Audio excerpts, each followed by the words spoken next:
The enigma of Apostle Paul's thorn in the flesh found in 2 Corinthians chapter 12 verse 7 has long puzzled those seeking healing or praying for others. Many Christians and pastors interpret this thorn as Paul's disease. If Paul too suffered an illness and was not healed despite pleading with God 3 times, should we refrain from praying for healing or for the sick?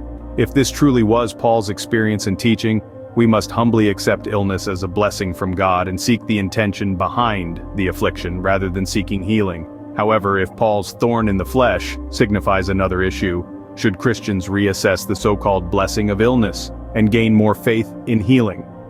A key question to answer is, what does Paul's thorn in the flesh represent? Is it a disease or something else?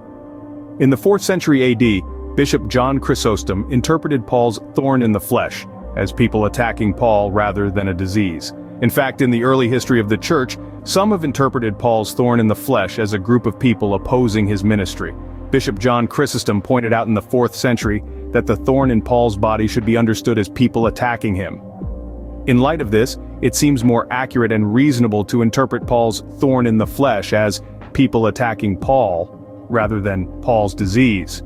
To find the correct meaning of the thorn in the flesh, one must interpret from Paul's own explanation of the thorn, the context of the scripture, the analysis of symbolic idioms, and Paul's sharing of his weaknesses in the entire book of 2 Corinthians.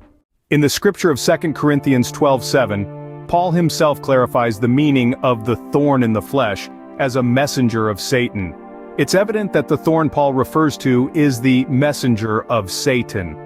Unfortunately, many Christians interpret Paul's thorn in the flesh as a disease, based on someone else's explanation without carefully considering the entire context of the scripture. This commonly leads to a significant misinterpretation, inserting the reader's interpretation into the text instead of deriving the author's original intention. The context of the scripture clearly indicates that the messenger of Satan is a person attacking Paul and has no connection to disease. The Greek word for messenger is agolos, typically translated as messenger or angel. Most occurrences of this word in the Bible describe a dispatched person or spiritual messenger. Furthermore, thorn in the flesh is a symbolic idiom used to represent a person causing annoyance in life. It's crucial to discern the genre of the scripture and interpret it accordingly. The thorn in the flesh is a symbolic phrase or metaphor, not a literal disease. Throughout the second letter to the Corinthians, Paul makes it clear that his weakness refers to various tribulations and persecutions he faced in his ministry. He doesn't mention disease at all.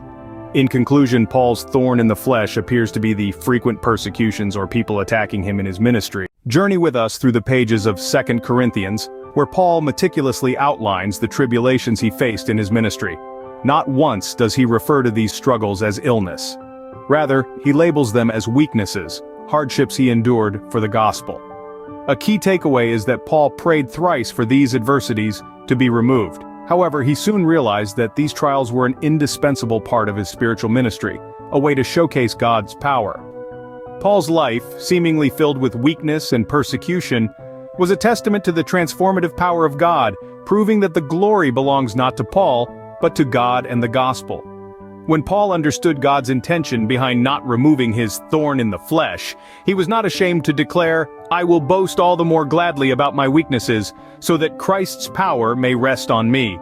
In conclusion, Paul references the life of Jesus, the ultimate example of weakness transformed by God's power. Jesus, nailed to the cross in weakness, lives by God's power.